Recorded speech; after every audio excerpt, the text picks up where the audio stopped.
মনিরুল শামীম, আপনার কাছে আসি। হাসনাত আবদুল্লাহর উপর আক্রমণ এবং সব মিলিয়ে নানান জায়গায় এনসিপি নানান ধরনের প্রতিবন্ধকতার মুখে পড়ছে, সে কথা আপনারা বিভিন্ন জায়গায় বলেছেন। সেক্ষেত্রে যে নতুন রাজনৈতিক বন্দোবস্ত তৈরির কথা আপনারা বলেন, যেখানে পেশি শক্তি বা অর্থশক্তির প্রভাবটা কমে আসবে, সেদিকে এগোতে কি আপনারা পারছেন? ধন্যবাদ। সবাই যারা দেখছেন শুভেচ্ছা, এবং আমার সহ আলোচকদের শুভেচ্ছা।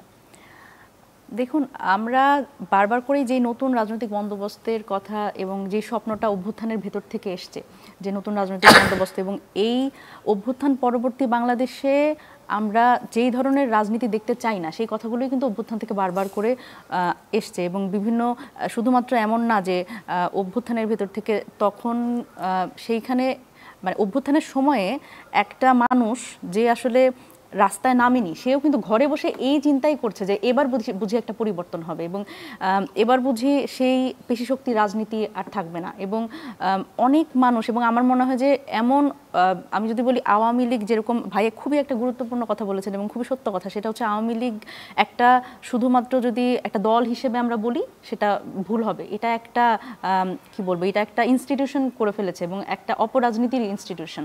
তো এই জায়গাতে আমি যদি বলি যে যেই মানুষগুলো এখন পর্যন্ত এই সংগঠনের সাথে আছে এবং এই মতাদর্শ ধারণ করে, তারা ছাড়া এমন অভ্যুত্থানে কিন্তু অনেক মানুষের এই একটা যে চিন্তা, যে আওয়ামী লীগকে একেবারে মোটামুটি দেবতুল্য জায়গায় যারা ভাবতেন, তাদেরও কিন্তু একটা বোধোদয় হয়েছে অনেকেরই, যে ঠিক আছে, এখন বোধহয় এই জায়গা থেকে একটা নতুন রাজনীতি হয়তো আসবে। সেই জায়গা থেকে আমার মনে হয় যে সকলেরই একটা স্বপ্নভঙ্গের জায়গা এখন তৈরি হয়েছে। সেটা শুধুমাত্র এই হাসনাত আবদুল্লাহর উপরে যেই হামলা, সেটার একটা নজির বলতে পারেন। আর এটার আমি একটা মানে এটার কারণও কিন্তু একটা আছে, এবং এই দায়ভারটা আমাদের সবার। আমরা এই অভ্যুত্থান পরবর্তী সময়েও কিন্তু আওয়ামী লীগ নিয়ে একটা, যেটা আসলে আমি যদি বলি বাংলাদেশের 90% মানুষের মনের কথা, যে আওয়ামী লীগের বিচার এবং এই গণহত্যার বিচার, এবং দল হিসেবে আওয়ামী লীগের নিবন্ধন বাতিল, সেই জায়গা থেকে আমরা কি আসলে এক সুরে কথা বলতে পেরেছি? এবং সেই জায়গা থেকে এই আমরা এখনও দেখছি যে অনেক দলের মধ্যে অনেক ধরনের মত, যে আসলে আওয়ামী লীগকে নিষিদ্ধ করা হবে কিনা, বা অনেকে সরকারের পক্ষ থেকেও প্রধান উপদেষ্টার একটা বক্তব্য মাঝখানে আমরা শুনলাম যে আওয়ামী লীগ আসলে রাজনীতিতে প্রাসঙ্গিক হবে কিনা বা নির্বাচনে যাবে কিনা, সেটার সিদ্ধান্ত নাকি আওয়ামী লীগ নেবে।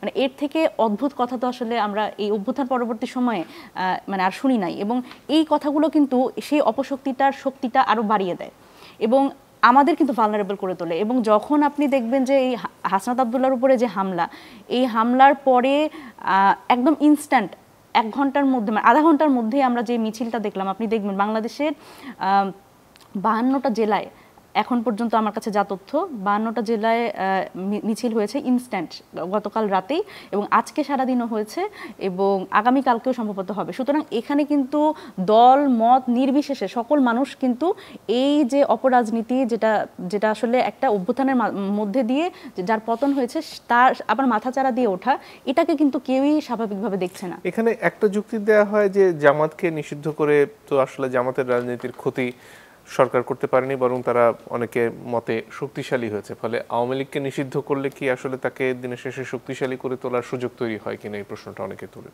এখানে একটা গুরুত্বপূর্ণ বিষয়, যে আমরা কিন্তু বলছি যে আওয়ামী লীগের নিবন্ধন বাতিল এবং রাজনীতিতে তার প্রাসঙ্গিকতা যাতে না থাকে। দেখেন, এখন অভ্যুত্থান পরবর্তী সময়ে এই যে আগামী আমরা সবাই নির্বাচনের কথাই বলছি, সেই নির্বাচনের সময় আপনি আবার কিভাবে এই নৌকা মার্কা আবার দিবেন, এটা তো খুবই বড় প্রশ্ন। মানে এইটার সাথে তো আসলে কোনো কিছুরই কোনো তুলনা হয় না। আরেকটা ব্যাপার হচ্ছে, এটা কোনোভাবেই প্রাসঙ্গিক হতে পারে না। কিন্তু দল হিসেবে আওয়ামী লীগকে নিষিদ্ধ করার কথা আমরা বলছি যে বিচারের মাধ্যমে।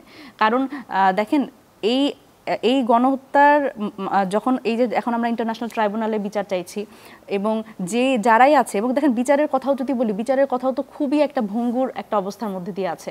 কারণ এখন পর্যন্ত, আজকেই আমার কাছে কল আসলো, সেটা হচ্ছে আমার জেলা নওগাঁর যুবলীগের এখনো যারা সন্ত্রাসী তারা কিন্তু ঘুরে বেড়াচ্ছে এবং যারা অভ্যুত্থানে যারা অংশগ্রহণ করেছে আন্দোলনের যারা তাদের কিন্তু এখনো ভয়ভীতি দেখাচ্ছে এবং তারা ওপেন ঘুরে বেড়াচ্ছে। সুতরাং এখানে সরকারের দিক থেকে তো একটা এই জায়গাতে তো অন্তত একটু গুরুত্ব সহকারে দেখা উচিত এবং যখন কিনা আপনি একটা দলকে বিচারের আওতায় আনবেন, বিচারের মাধ্যমে তার সকল কর্মকাণ্ড, রাজনৈতিক কর্মকাণ্ড এবং সম্পৃক্ততা যখন নিষিদ্ধ করবেন, সেটা তো একটা প্রসেসের মধ্যে দিয়ে হবে। সুতরাং একজন রাজনৈতিক দল হিসেবে একজনকে তার নিবন্ধন বাতিল করা এবং রাজনৈতিক দল হিসেবে নিষিদ্ধ করা এবং তাকে বিচারের মাধ্যমে আসলে নিষিদ্ধ করা, সেটার মধ্যে তো পার্থক্য আছে। এবং এটা যদি নির্বাচন কমিশনের, তো অবভিয়াসলি এখানে একটা ব্যাপার দেখেন, আমরা নির্বাচন কমিশনেও দেখলাম যে গণহত্যার দায়ে আসলে যার যেই দলগুলো অভিযুক্ত তাদের আসলে রাজনীতি, আমি যদি বলি ইলেকশনে তারা পার্টিসিপেট করতে পারবে কিনা, সেই জায়গাতে একটা প্রশ্ন থেকে যায়। সুতরাং সেখানে আইনের মাধ্যমে এইটা প্রতিষ্ঠা করা যে গণহত্যার দায়ে যেই রাজনৈতিক দলগুলো অভিযুক্ত তাদের আসলে নির্বাচন থেকে বিরত রাখা, এটা তো আসলে সরকারের পক্ষ থেকে এই ধরনের উদ্যোগ আসা খুবই সমীচীন এই মুহূর্তে।